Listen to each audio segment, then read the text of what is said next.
Привет, мои хорошие.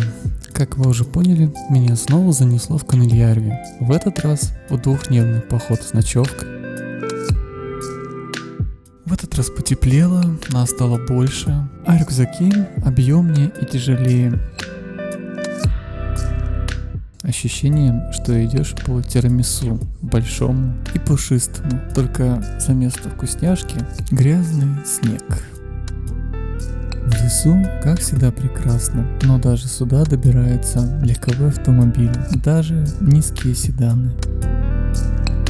Свой первый привал мы решили сделать у виллы Ялмара Крузеля. Кто-то повалялся, кто-то попил сока, а кто-то, как всегда, поснимал.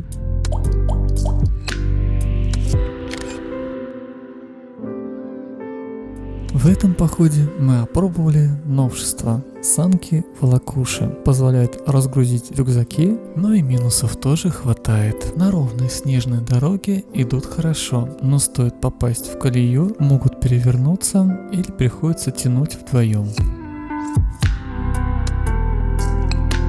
К хорошему быстро привыкаешь, и пройдя немного дальше, приятный утоптанный снег сменился на высокую колейность, глубокий рыхлый снег, но держа нормальный темп, мы продвигались дальше и дальше вглубь. По петляющей колее вы уже поняли, что мы столкнулись с полосой препятствия в виде шоссе. Грамотно его преодолев, мы продвигались к своей заветной точке, поселку Пушное.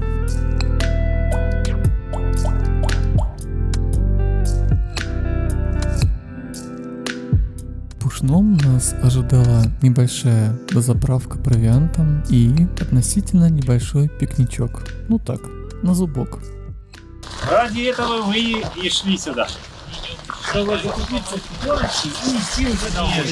Это самая лучшая пятерочка для новых. Ура!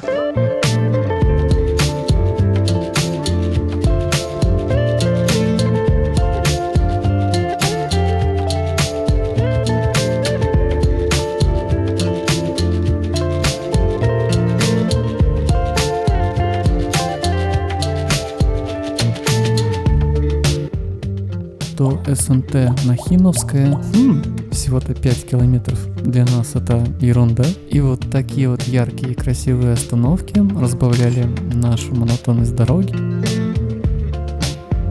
Пустая трасса, широкая обочина, идешь, да и кайфуешь.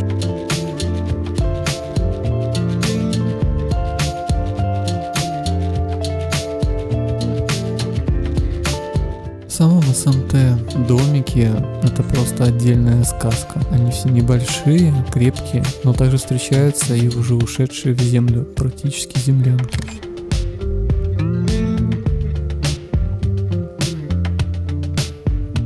Открыли для себя вот такую усадьбу, к сожалению, никак не помечено было на карте. Немножко с задней стороны была уже разбита.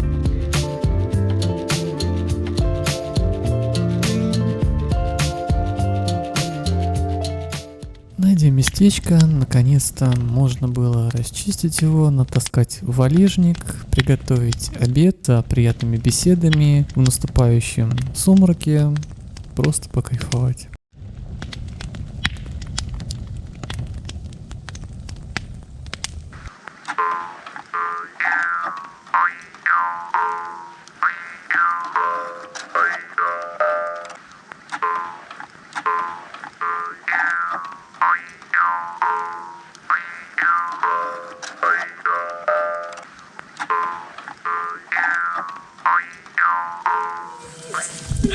Обалдеть. Просто космос.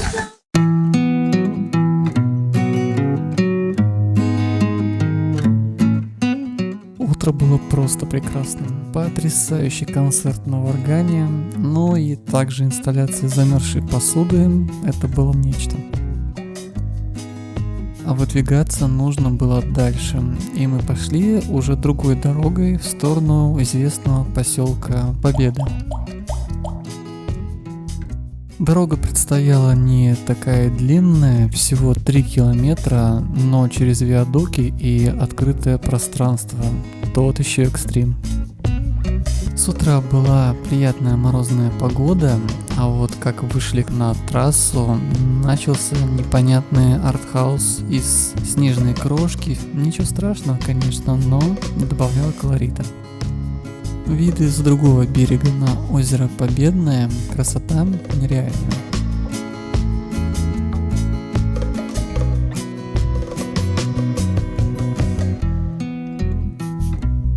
Это необычное здание, церковь прихода Канельярви, и ему через 11 лет будет ровно век. В поселке Победа проживает порядка 2000 человек, преимущественно застроен двухэтажными домиками, но также встречаются и небольшое количество пятиэтажек.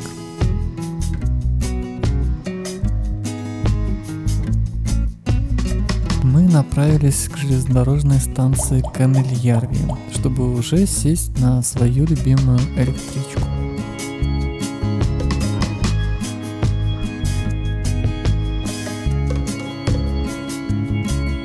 В поселке глаза и уши кто? Правильно, домашние животные. Но вот мы и попали под слежку внимательного кота. Это собаки сторожат, а коты смотрят и анализируют. Станция оборудована всеми удобствами. Санузел меня, если честно, удивил. 3 было плюс 27.